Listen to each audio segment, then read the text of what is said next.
Mesdames et Messieurs, chefs de délégation, en vos grades et qualités, chers participants, nous sommes très heureux d'être ici à la 42e Assemblée annuelle de la FANAF, dans cette magnifique ville de Kigali, symbole d'une Afrique en mouvement.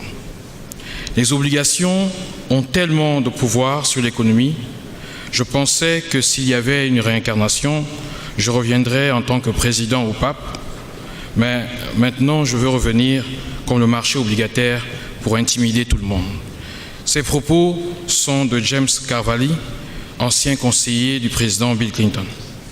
Mon propos ce matin va porter effectivement sur les marchés obligataires africains, de voir les opportunités pour les assureurs et réassureurs sur le continent. En 4 sections.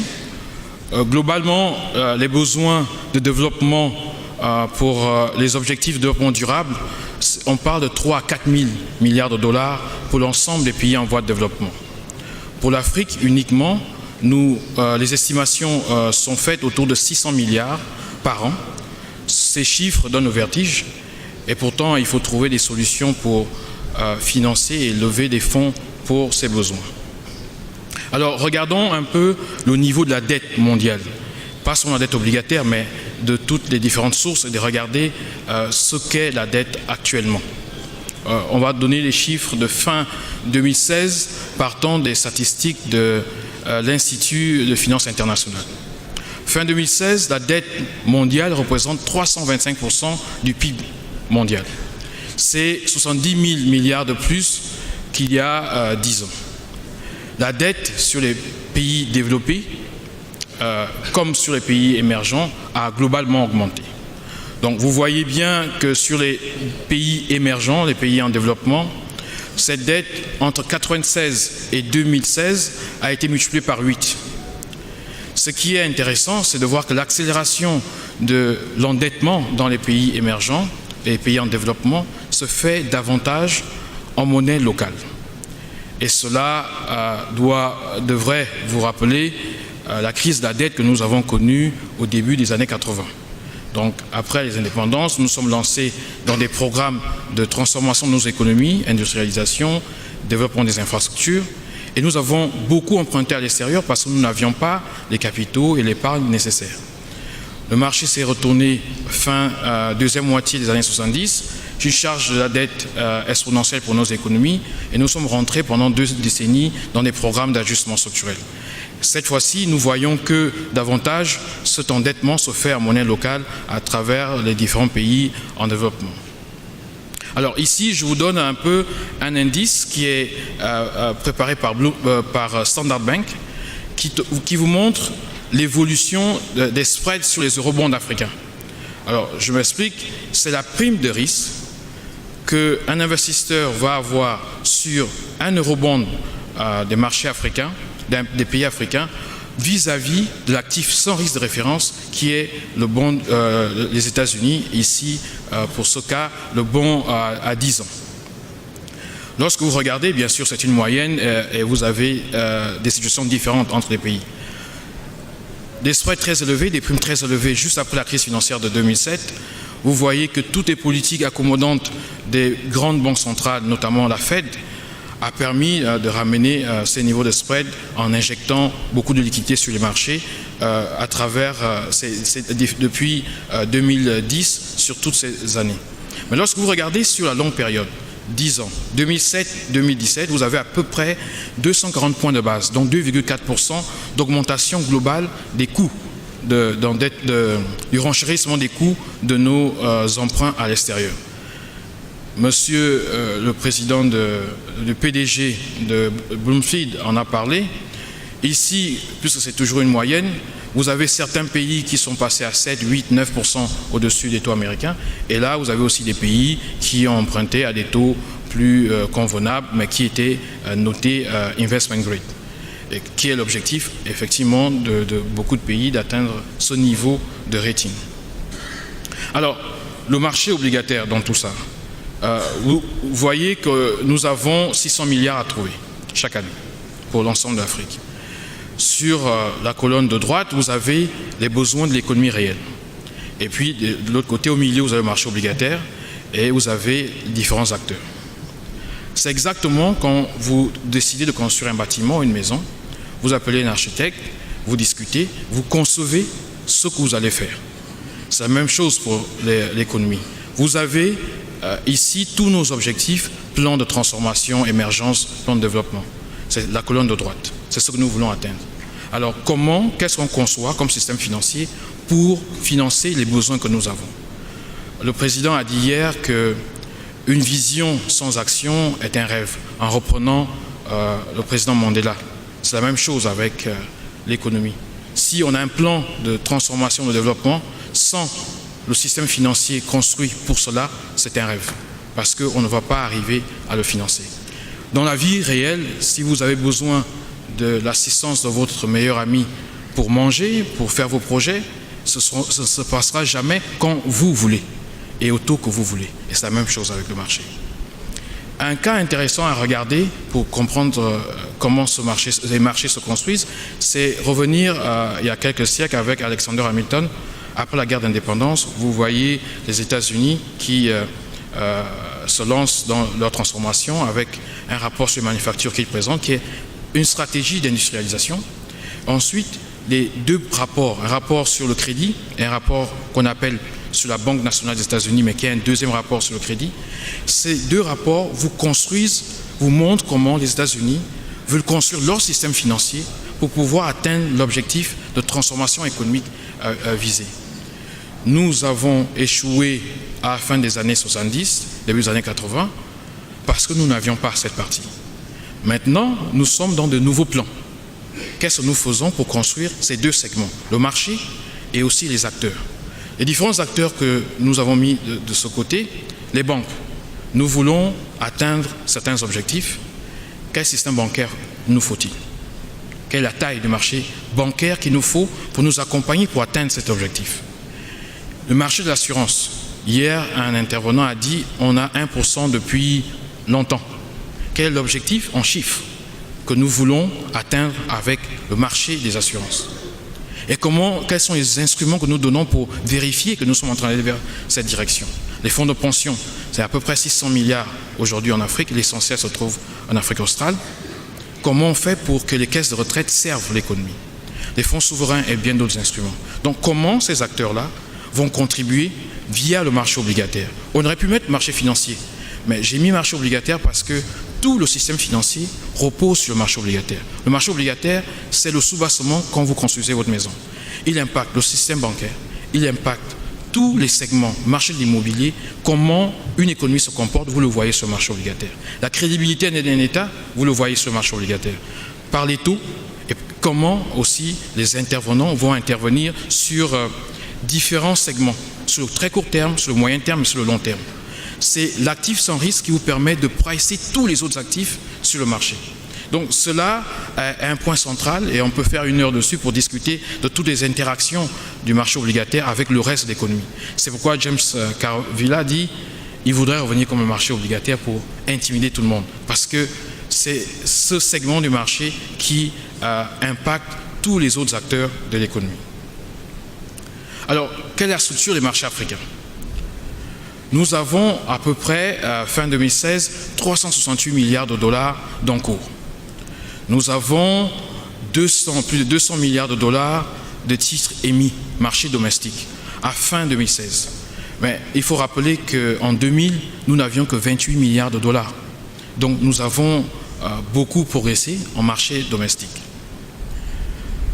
Malheureusement, le top 5 représente plus de 80% de ces titres. Donc ça veut dire qu'il y a 49 pays sur lesquels nous devons travailler davantage. Alors je ne l'ai pas dit au début, AFMI, qui est une initiative de la BAD, est au sein de la banque, au département du secteur financier. Et notre travail est de contribuer au développement des marchés obligataires. Donc nous avons toute une partie assistance technique, gestion active de la dette.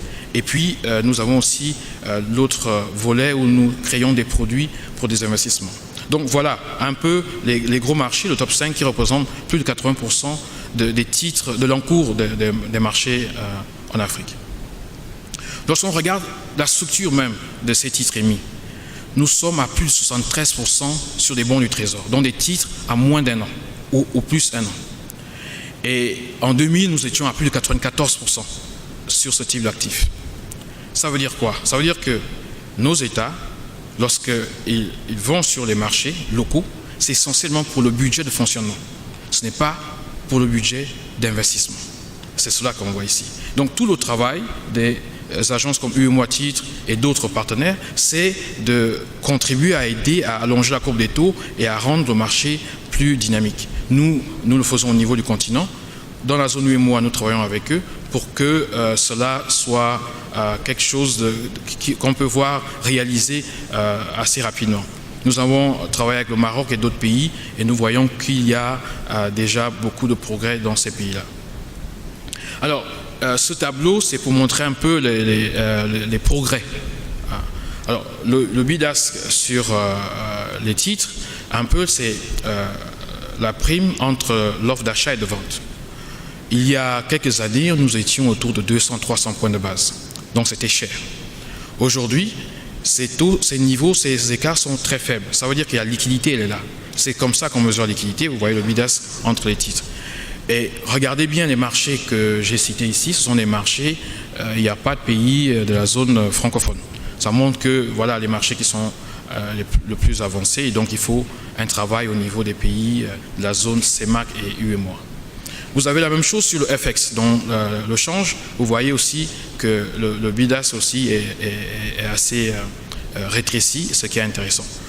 Le turnover, donc le niveau par jour des transactions sur le marché obligataire, il a évolué positivement. Avant, on avait des montants très petits, ce qui était un frein pour beaucoup d'investisseurs de venir avec des petits tickets. Et là, nous avons des volumes un peu plus intéressants, quelques centaines de milliers de dollars dans les marchés les plus avancés. Nous espérons que dans quelques années, lorsqu'on va remontrer cela, ce sera zone UEMOA, zone CEMAC aussi seront sur le tableau. Alors, quelques opportunités pour les assureurs.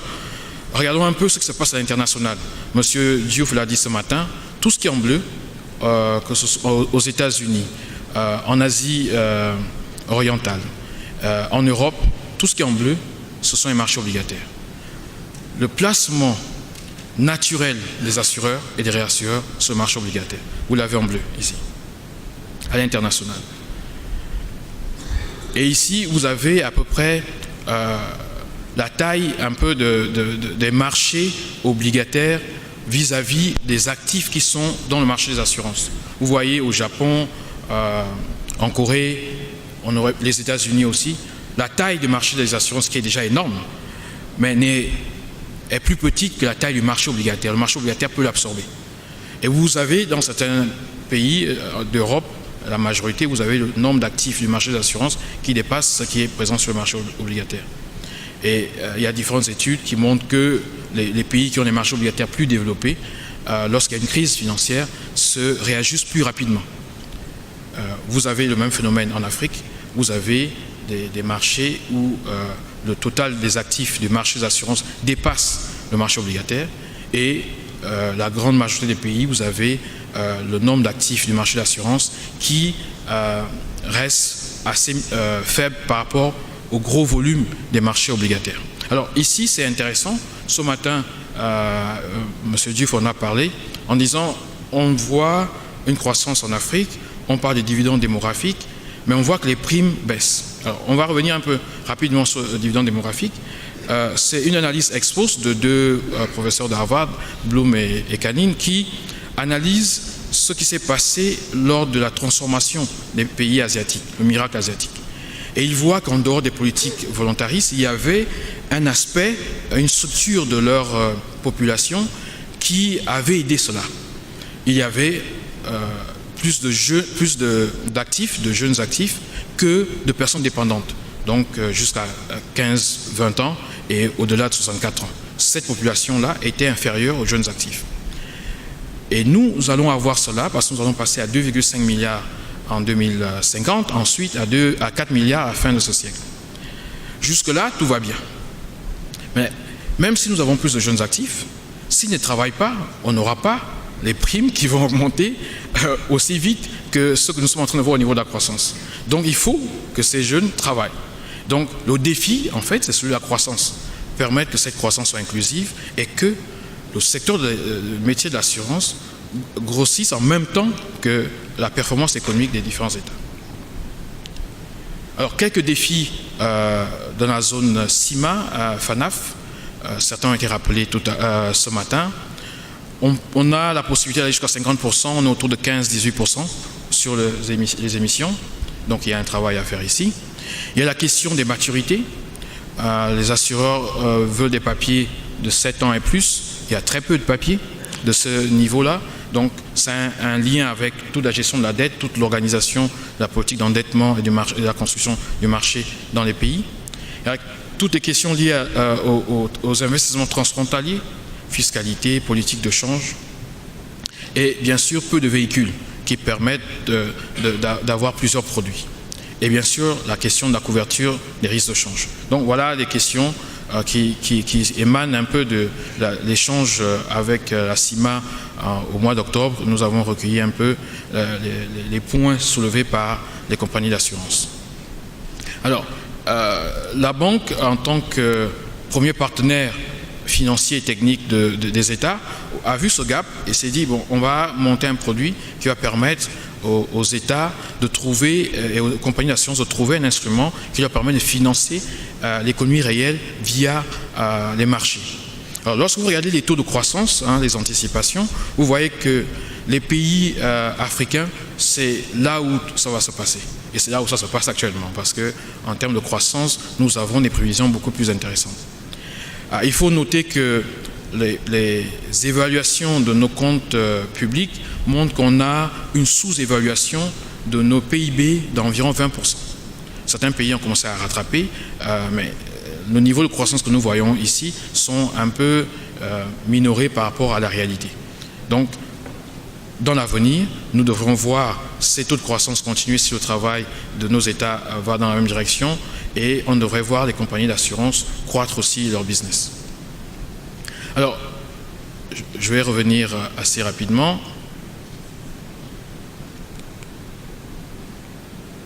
Ici, vous montrez un peu les conditions sur les marchés. Regardez les rendements des titres africains. Vous avez à 2 chiffres des taux très intéressants. Pendant ce temps, nous plaçons notre argent à l'étranger à des taux de 0 ou 1%. Les rendements, en lien avec ce que je viens de dire, sont beaucoup plus intéressants en Afrique. Et vous avez la faible corrélation des devises africaines qui, ces deux éléments mis ensemble, vous donnent des atouts en termes de qualité d'investissement sur le continent. Alors, qu'est-ce que nous avons fait? Nous avons rencontré différents investisseurs domestiques et internationaux. Ils nous ont dit, l'Afrique, oui, c'est 54 pays, mais comment accéder au marché? Donc, la question de l'accès. La liquidité. Le problème dans nos nouveaux marchés en Afrique, c'est que dès qu'on achète un titre, on n'a jamais l'occasion de trouver une offre en face pour trader. Donc, buy and hold. Régulation, vous avez 29 bourses, 29 bourses. En dehors de ces bourses, vous avez même des plateformes à part pour les marchés obligataires. Comment comprendre ça? Celui qui est à Casablanca, il ne va pas comprendre ça pour toute la sous-région. Celui qui est à Tokyo, c'est encore un cauchemar pour lui. Est-ce que le profil de rendement est intéressant? Nous venons de le voir, à 2 chiffres dans certains pays. Les coûts de transaction sur tous ces marchés sont aussi élevés. Alors, qu'est-ce que nous avons fait? Nous avons regardé tout cela et nous avons monté un fonds qui est un ETF, un fonds indiciel, qui est construit sous un indice qui est Ababi et qui est sous le terminal Bloomberg. Je vais vous montrer quelques caractéristiques de cet indice. Il capture tous les marchés les plus liquides en Afrique. Pourquoi liquide? Parce que nous savons, particulièrement pour les réassureurs, que vous voulez mettre dans des actifs où vous pouvez tout de suite quitter le marché lorsque vous avez un engagement. Vous devez répondre à l'engagement, on ne va pas dire, voilà, on ne va pas dénouer la transaction parce qu'on est sur un titre où il n'y a pas d'offre en face. Donc nous avons les titres les plus liquides en Afrique. Nous regardons leur performance. Nous avons monté l'indice avec Bloomberg. Ce sont eux qui décident l'inclusion ou pas des pays. Comme ça, on n'a aucun problème. Ce n'est pas un indice politique où il faut appeler pour dire pourquoi je ne suis pas dedans. C'est un indice de marché. Donc, il est en dollars et il est disponible sur n'importe quel terminal Bloomberg. Je vous le montre tout de suite. Vous l'avez une press release de ce matin où nous vous indiquons que nous avons 3 sous-indices maintenant en dehors de celui-ci. Donc, avec tous les pays, avec un indice capé, avec un indice en Afrique du Sud. Lorsque vous regardez en vert, vous voyez que tout est en vert là. regardons la performance de cet indice. Les pays qui sont dans l'indice, c'est l'Afrique du Sud, c'est l'Égypte, c'est le Nigeria, c'est le Kenya, c'est le Ghana, c'est la Zambie, c'est la Namibie et le Botswana. Donc la condition pour être dedans, il faut avoir des prix, et des prix disponibles à tout moment. Lorsque vous regardez la performance de cet indice, celui qui regarde ça de janvier à janvier, donc janvier l'année dernière à janvier cette année, la performance est à 26%. Et là, c'est en dollars. Lorsque vous regardez à date, donc lorsque j'ai pris la photo Bloomberg, lorsque je faisais la présentation, la moyenne des rendements de mon portefeuille qui était là était à 12,4%, si je peux voir ici. Donc vous voyez que nulle part vous n'aurez ça en dollars. Bien sûr, il y aura quelques coûts de transaction, mais ça va vous donner à la fin de la journée des rendements qui sont beaucoup plus intéressants que ce que vous trouvez dans d'autres produits. Juste pour revenir, le fonds lui-même qui replique cet indice, il est basé, on l'a enregistré à l'île Maurice l'année dernière. Nous avons déjà un réassureur qui a investi, donc qui nous a rejoints. Nous commençons des discussions avec 2 autres réassureurs la semaine prochaine, avec leur comité, leurs équipes techniques. Et bien sûr, nous avons des banques qui sont intéressées. Alors, notre philosophie, comme on l'a fait avec d'autres produits, nous créons en tant que BAD parce que nous voyons qu'il y a un gap sur le marché. Nous voyons comment ça fonctionne et puis on laisse les acteurs prendre le relais. C'est notre rôle de créer des instruments qui sont intéressants pour nos économies, mais ce n'est pas notre rôle de rester et de continuer à suivre. Donc, essentiellement, les rendements viennent des coupons, des mouvements des taux d'intérêt, des fluctuations des devises. Alors, pour conclure, on va dire que cet instrument que nous présentons a une opportunité de capturer des rendements intéressants, à 2 chiffres, comme vous avez vu. C'est une opportunité de diversification parce qu'il couvre plus de 70% du marché obligataire africain. Donc, par une transaction, vous avez une exposition sur 70% des marchés obligataires africains. Et comme c'est un indice, comme on dit, Enhanced ETF, donc un indice amélioré, un fonds initial amélioré, on va avoir 20% de gestion active et qui vont permettre de monter les 70% à plus de 80% de la couverture des marchés africains. C'est un moyen de favoriser l'intégration régionale parce que le premier listing qu'on va faire, la cotation première, va se passer à Maurice et nous allons faire des dual listings avec les marchés africains. Nous savons que les assureurs dans beaucoup de pays n'ont pas l'autorisation d'investir à l'extérieur. Donc nous travaillons avec les bourses pour avoir l'ETF, donc le fonds indiciel, coté aussi dans le marché local, donc il sera comme un produit local. Nous allons travailler avec le Nigeria, nous sommes en train de discuter avec eux, qui ont demandé à ce que cet instrument soit sur le marché. Et donc on va avoir plusieurs marchés et essayer l'intégration via un produit. Pas seulement sur des forums et des discussions sur les documents, mais via un produit, de montrer qu'on peut intégrer les marchés africains. C'est un produit moderne, transparent et à moindre coût. En Afrique et dans certains de nos pays, on dit un produit innovant, mais un ETF, pour tous ceux qui travaillent sur les marchés, c'est quelque chose de très banal. Donc, nous avons mis cette forme-là parce que ça coûte moins cher, c'est transparent. N'importe qui traite sur les marchés, qui a un terminal Bloomberg, peut voir notre indice. Je vous remercie.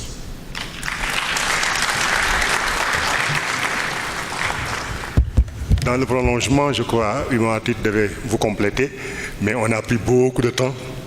Il est déjà 14h05. Je ne sais pas maintenant qu'est-ce qu'on va faire parce qu'il y a un déjeuner qui est prévu juste après. Est-ce que, Humanité, on ne pourrait pas leur accorder une salle à côté, de sorte que dans le prolongement de ces discussions, après déjeuner, ça pourrait se poursuivre. C'est juste une proposition. Ça permettre de poser des questions s'il y en a à ce stade-là. Sauf si... Comment? Oui. Merci. S'il y en a, on peut prendre quelques questions parce que là, on a vraiment débordé sur le temps. Et après déjeuner maintenant, une salle sera dédiée et les échanges avec la BAD de Humanité pourront continuer dans cette salle-là. Merci beaucoup.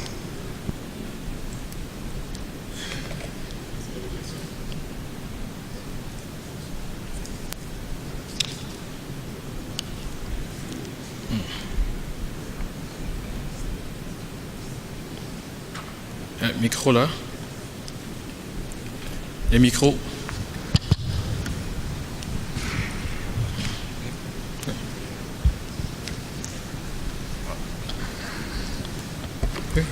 Merci beaucoup et félicitations pour cette pour cette formidable innovation en Afrique. Je pense que c'est important qu'on travaille sur le développement de nos marchés financiers. Pour l'instant, je voulais juste savoir quels sont les principaux investisseurs dans le fonds. Donc, quelle est la part que les compagnies d'assurance occupent parmi ces investisseurs institutionnels, d'une part. Et puis, deuxièmement, est-ce que ça attire beaucoup d'investisseurs internationaux? Et est-ce que la liquidité que vous avez sur le marché suffit pour une gestion efficace de ce fonds?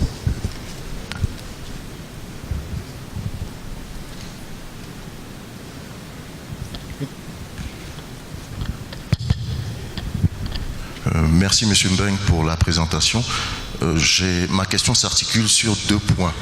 On comprend bien au regard de votre présentation l'importance du développement du marché obligataire, mais on note un manque criard d'accès à l'information et aux données sur le marché de la dette.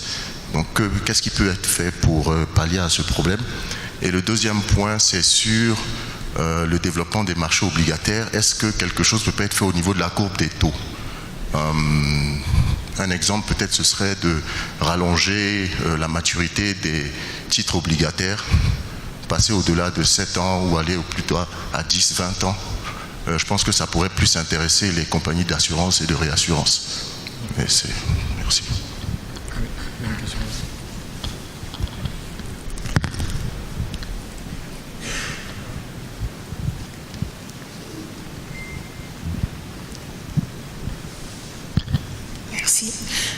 Soraya Diallo, agence Bloomfield. Alors, ce que j'ai compris depuis ces derniers jours sur les différents panels, c'est que de plus en plus, le métier de la finance dans les assurances devait aller vers une gestion un peu plus précise des actifs, une gestion de la trésorerie, notamment à partir de placements sur les marchés. Donc, vu que vous avez une vision un peu plus transversale, disons, de ce qui se passe sur le marché africain, je voulais connaître un peu votre perception de la dynamique de la gestion des actifs en Afrique. Ok, merci. Vous avez notre contact. On sera tout à l'heure avec moi titre après le déjeuner. On pourra continuer les échanges. Je vais répondre à ces questions, comme ça je vais laisser le temps pour le déjeuner. Alors je vais commencer par la dernière question. Gestion d'actifs sur le continent, nous sommes à peu près à plus de 600 milliards de dollars. Et les 2 tiers se trouvent en Afrique du Sud. Ensuite, vous avez le Nigeria, vous avez les pays autour de l'Afrique du Sud, vous avez aussi au Maroc. Alors qu'est-ce qu'on constate? C'est que lorsque dans les pays, il y a eu des réformes des retraites, des caisses de retraite, des fonds de pension, pour donner une gestion professionnelle, notamment avec la méthode par capitalisation, cela a renforcé ce type d'activité. Lorsque dans les marchés d'assurance, on a donné aux professionnels de gérer les actifs, cela aussi a contribué à développer ce métier. Et ce métier, lorsque vous regardez dans beaucoup de nos pays, ça attire beaucoup la diaspora bien formée qui se trouve dans les pays développés, où ils ont eu à travailler sur ce type de métier et donc ils sont revenus et ont permis de renforcer ce type d'activité. C'est un peu comme si vous êtes médecin, vous avez l'habitude de travailler en Europe avec un plateau technique et puis si vous devez venir travailler en Afrique et vous n'avez pas de plateau, vous êtes un peu perdu. Donc ce type d'activité, c'est très intéressant pour ces gens de profil pointu et on voit de plus en plus un progrès. Dans la zone UEMOA, il y a quelques années, on faisait des présentations pour parler de l'intérêt de cela. Aujourd'hui, ce n'est plus un débat, c'est une réalité. Dans la zone CEMAC, il y a Harvest qui vient de créer une agence de gestion d'actifs, donc c'est deuxième après Attijari. Donc ce qui est intéressant, c'est de voir de plus en plus d'acteurs sur ce type de métier. Manque d'information, effectivement, on a un gros problème sur le manque d'information. Nous, en termes d'initiative des marchés financiers, notre site c'est www.africanbondmarket.org. Vous avez des informations sur tous les marchés africains. Nous essayons de faire cela et nous devons encourager les banques centrales qui, dans beaucoup de pays, travaillent avec les États sur la partie titre public, de faire cela. L'agence UEMOA à titre aussi, il y a des newsletters, des informations. Nous devons travailler tous ensemble pour vulgariser ces instruments. La courbe des taux, c'est vraiment le cœur. Lorsque j'ai montré le marché obligataire, je ne voulais pas dire le mot parce que après ça devient un peu trop technique, mais c'est effectivement ça, l'agenda de bâtir une courbe de taux. Mais cela ne se décrète pas, comme vous le savez. Allonger la maturité, oui, mais qui comme acteur en face? Tout cela est lié à la politique du gouvernement. C'est quoi la politique économique du gouvernement? C'est quoi sa stratégie d'endettement? Et comment créer des gisements qu'on va appeler des benchmarks, certaines lignes où on va mettre assez de profondeur pour que ce soit des références pour tout le monde. Lorsque moi je travaille avant sur le financement des infrastructures. Lorsque vous allez dans un pays, vous voulez connaître à combien le pays emprunte à 10, 15, 20 ans. Mais c'est la courbe des taux qui vous donne cette information-là. Et ça permet de créer et de pricer tous les autres actifs du marché. C'est pourquoi le marché obligataire est central, le marché obligataire des titres publics. Donc, nous, au sein de la BAD, nous travaillons sur cela. Nous avons sorti un guide sur les courbes de taux africaines que vous trouvez sur notre site, qui vous permet de voir la situation, l'évolution de la construction des courbes de taux. C'est un exercice que j'avais déjà fait avec les collègues en 2005. À l'époque, il n'y avait pas grand-chose. Tous les cours de taux étaient des constructions, des modélisations, des extrapolations linéaires et tout ça. Et maintenant, on voit que de plus en plus, les États sont sur cet agenda-là. Donc, c'est un travail d'ensemble que nous devons tous faire. Sur les principaux investisseurs, vous avez du fonds. Alors, je ne sais pas si j'ai le droit de dire les noms des investisseurs. Sur la partie africaine, nous avons assureurs, réassureurs, fonds de pension, banques d'affaires. L'intérêt des investisseurs internationaux, oui, l'intérêt est là. Mais qu'est-ce que nous voulons faire? Tout ce qui est seed investor, tout ce qui est investisseurs initiaux, nous voulons qu'ils soient africains. Pour que le conseil d'administration, vous le gérez, vous. Parce que nous, en tant que BAD, nous n'allons pas être au conseil d'administration. Nous allons être dans un advisory committee pour orienter, mais c'est votre fonds, parce qu'il y a une problématique. Vous êtes réassureur, vous avez des devises, vous les placez à 1 ou 0% ailleurs, et on vous donne un véhicule, vous avez à 2 chiffres en dollars. Bon, gérez cela, c'est votre institution. Donc, c'est ce que je peux dire sur ce niveau. En termes de liquidité, les 8 pays que nous avons sur l'indice, ce n'est pas toutes leurs obligations qui sont qualifiées. L'Afrique du Sud, oui, toutes les obligations. Mais ceux que nous avons sont les titres les plus qualifiés. Cela ne signifie pas que d'autres marchés ne viendront pas. On a commencé avec 4 pays dans l'indice. On est monté à 2, on est monté à 8 l'année dernière. Et là, il y a 2 autres pays que nous sommes en train de regarder. Nous regardons, nous travaillons avec les États pour arriver à ce niveau de liquidité et nous laissons Bloomberg le soin de décider si l'indice est qualifié ou pas. Parce qu'on ne voudrait pas présenter au monde un indice sur l'Afrique qui n'est pas du tout liquide. Voilà, c'est ce que je pourrais dire. Je vous remercie et bon appétit. Encore merci à vous pour cette intervention très intéressante. Donc, je reprécise qu'à la suite, donc une salle sera trouvée pour que les discussions puissent se poursuivre. Merci beaucoup et encore toutes nos excuses. Nous avons abusé aujourd'hui de votre patience et nous vous souhaitons donc un très bon appétit. Les travaux reprendront demain en atelier et par la suite, nous aurons également la suite de l'Assemblée générale avec les points restants, notamment le projet de budget, les nouvelles adhésions et le choix du pays qui sera habilité à recevoir la prochaine Assemblée générale de la FANAF. Merci beaucoup et puis